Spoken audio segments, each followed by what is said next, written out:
Hi friends, my self doctor Shashi Boricha आपका मेरे channel पे बहुत बहुत स्वागत करती हूँ। आज मैं आपको एक कंडीशन एक्सप्लेन करूँगी जिसका नाम है मेल्स में स्पर्म काउंट की कमी। मैं आपको बताऊँगी कि ये क्या होता है, इसमें क्या क्या सिम्टम आते हैं, इसके कॉज क्या है और साथ ही साथ कुछ होम्योपैथिक मेडिसिन जो आप इस कंडीशन के लिए यूज़ कर सकते हैं। लेकिन उससे पहले आप प्लीज़ मेरे चैनल को सब्सक्राइब कर लीजिए और जो बेल आइकन है उसे प्रेस कर लीजिए ताकि आपको मेरे आने वाली वीडियोज़ का नोटिफिकेशन मिलता रहे। तो चलिए स्टार्ट करते हैं। सबसे पहले लो स्पर्म काउंट क्या होता है। तो ये कंडीशन है जिसमें मेल्स की बॉडी में 15 मिलियन से कम स्पर्म होते हैं, तो इसी कंडीशन को लो स्पर्म काउंट कहते हैं। अब मैं आपको इसके सिम्टम बता देती हूँ कि अगर किसी मेल की बॉडी में स्पर्म काउंट की कमी है तो उसमें आपको क्या क्या सिम्टम्स दिखाई देंगे। तो फर्स्ट इंपॉर्टेंट सिम्टम ये है कि मेल्स में इनफर्टिलिटी हो जाती है, वो किसी भी फीमेल को प्रेग्नेंट करने में असमर्थ होते हैं। इसके अलावा ऐसे मेल्स में इरेक्टाइल डिसफंक्शन और प्रीमैच्योर इजैकुलेशन जैसी कंप्लेंट भी होती है। इसके अलावा मेल्स में लैक ऑफ सेक्सुअल डिज़ायर हो सकता है, उनको लॉस ऑफ लिबिडो की कंप्लेंट हो सकती है। अब मैं आपको इसका कॉज बता देती हूँ कि आखिर क्या रीज़न है किसी मेल्स में लो स्पर्म काउंट होने का।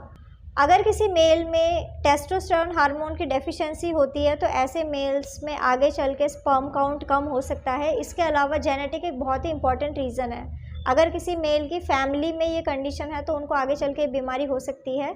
इसके अलावा इन्फेक्शन के वजह से भी मेल्स को लो स्पर्म काउंट की कंप्लेंट हो सकती है।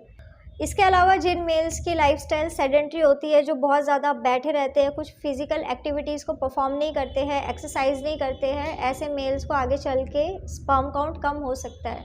इसके अलावा अगर किसी मेल को बहुत ज़्यादा स्मोकिंग की हैबिट है या फिर वो बहुत ज़्यादा अल्कोहल का यूज़ करते हैं तो ऐसे मेल्स को भी आगे चल के ऑलिगोस्पर्मिया हो सकता है। इसके अलावा अगर किसी मेल को कोई मेंटल डिसऑर्डर है, जैसे कि अगर किसी मेल को एंजाइटी या फिर डिप्रेशन की कंप्लेन है तो ऐसे मेल्स को भी आगे चल के लो स्पर्म काउंट की कंप्लेन हो सकती है। इसके अलावा कई सारी मेडिसिन भी इसके लिए रिस्पॉन्सिबल है। अगर किसी पर्सन को पहले डिप्रेशन हुआ था और वो एंटी डिप्रेशन मेडिसिन का यूज़ करते हैं तो आगे चल के उनके स्पर्म काउंट कम हो सकते हैं। और अगर किसी मेल को डायबिटीज़ है तब भी उनके स्पर्म काउंट कम हो सकते हैं।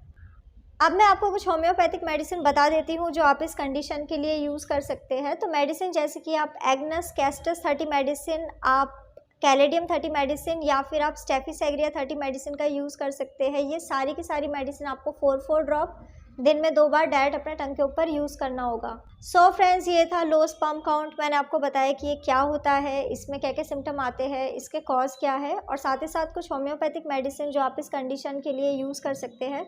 तो अगर आप किसी भी कंडीशन के लिए मुझसे कंसल्ट करना चाहते हैं तो आप मुझे मेरे व्हाट्सएप नंबर पे मैसेज कर सकते हैं, मैं आपको रिप्लाई करूँगी।